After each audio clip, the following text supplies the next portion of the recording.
But the sense of touch, I'm just trying to tune you into the sense of touch and operating on the sense of touch as a driver for your action. Cool? So that goes to what you were saying, Brian. When you were looking at the hand, trying to turn things off and on, we start operating out of a confused mechanism of control. Cool. What else were you fooling with in the releases that you found that was interesting or working for you, not working for you? If you're blocking to where your eyes are going? There's a big field difference. Right. Now there's a lot of control mechanisms or control strategies we can use when delivering energy to somebody's body to do kazushi. And the model I've been playing with this week is 5 elements, which is a basic mechanism of outlining ways of the body organizing itself around doing that job. And some of them accentuate linearity and stronger position and body dropping, for instance, and some of them orient themselves around more shearing actions or actions that uproot people or deliver energy in a horizontal and diagonal planes through space and are more line-oriented that way. Some forms of it are more curves and have less to do with how you operate behind them with your feet being just like this or just like that, but it's more the activity of how you're orienting and moving with and exploiting curves and how curves get weak and how that actually happens very, very powerfully on the vertical plane when you get a hold of it that way.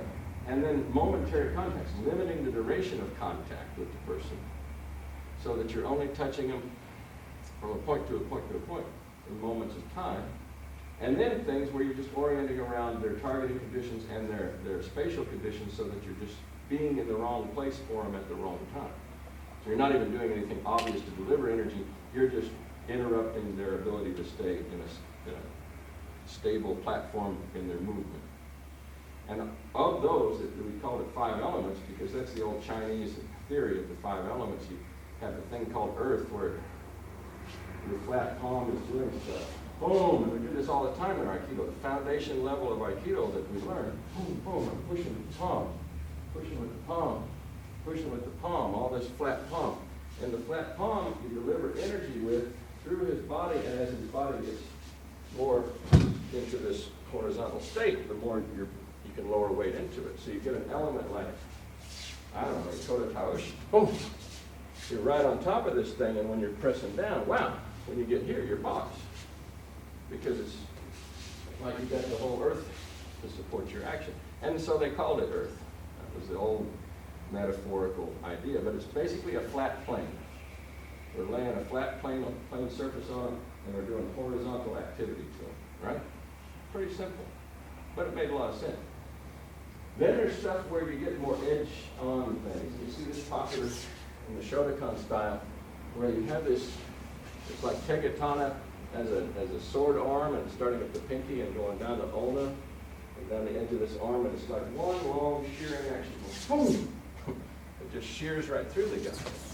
And it tends to have diagonal control and has a lot of power working in the horizontal direction and less up and down and more horizontal. So it's shearing through, like you see it with some form of, like a gate knot that just cuts across it. Or you see it popularly in some form of this sort of thing with an Ariminagi. Steven Seagal loves it. This sort of whacking thing. Well, you can deliver a lot of energy, and it has a whole different feel. It has a sharper feel to it, and it can do good jobs for you.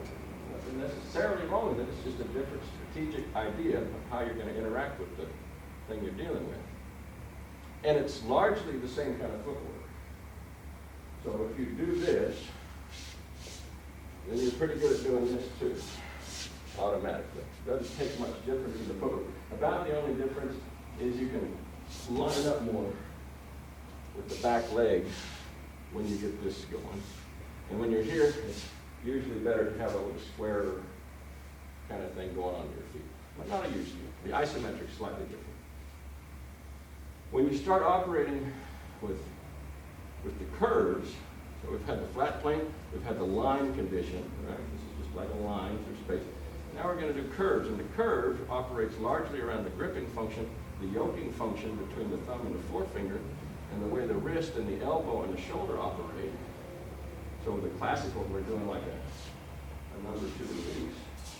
Boom, and then you come in and grip. Well, that gripping thing that we do right there, that is very much what was called water. And water has its greatest power typically on the body when it gets into vertical dimensions. So when you get a hold of them and you're delivering energy through this arm like this, or this arm like this, or the back of his neck, for instance, when it gets flat like this, it's better to be earth, right? But when he's standing up, go ahead and stand up. You want to control this thing.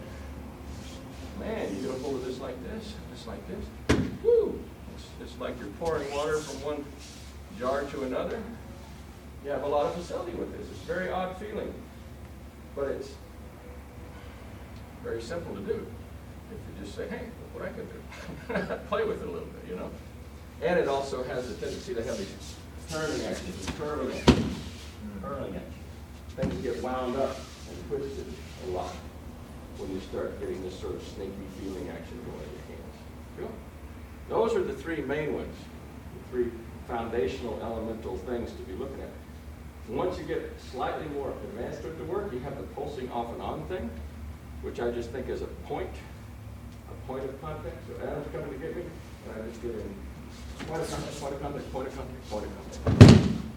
But I don't hang out in any of them. I don't stay there pushing or pulling or dragging, or I don't want to give his nervous system more than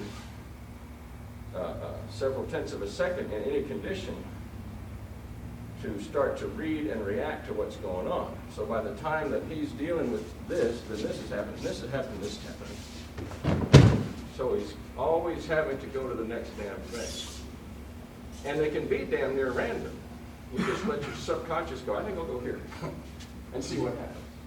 And if your targeting mechanisms or anything at all built around the reference points that you've learned doing this, and this, and all these things that we do in our kata work, we're doing release work, we're doing any kind of Rondorian responsive work, then you'll have the targets already in your brain. You just say, I wonder what happens when I touch him at the elbow. Cool. Look at that. It's just his elbow. I'm going to hit his elbow a bunch of times from a bunch of different lines in sequence. And it has different effects. And if I grab his elbow and take it through space and do this, I get the same throw maybe, or I get a similar throw, but he can feel it differently. He has a higher probability of reacting when you get a hold of this thing and hold it for a while, or reacting in an effective manner, than if you're just touching it for a moment. So I think about it as like air. Ueshiba called it heaven. He said it's like a cloud with lightning in it. So you're just floating around like a damn cloud. Your footwork is just whatever the hell it's got to be to get you there. You keep your feet underneath you mainly. There's very little wide stuff in that. And you're just touching on the fly at the appropriate moment in a particularly good targeting place. Cool? And damn near anywhere will do it to him if you just have it. That can also be percussive. So you could do it if you wanted to. You could be popping it. The tendency, though, when you start popping them and you start delivering a Timmy, like classical Timmy, is that your feet stop. Yeah. So then you're no longer a cloud. Now you're just standing there going bang, bang, bang, bang, bang. Can still work, but you lose the mobility problem. So if you decide to be more percussive with that sort of application, I would recommend just doing it to the threshold that your feet don't get inhibited, so that you don't find yourself stopping to popping. So you're popping like you're hitting like you're swatting a fly, but not like you're trying to sink a hammer, okay? Because if you stop to sink the hammer and you miss, or they block it, or whatever, then you're standing stock still, and they get their shot too, right? You start losing the effect of the advanced mobility problem that you get. So what is that? We've got a flat plane, we've got a line, we've got the curve, right? Geometric shapes, we've got a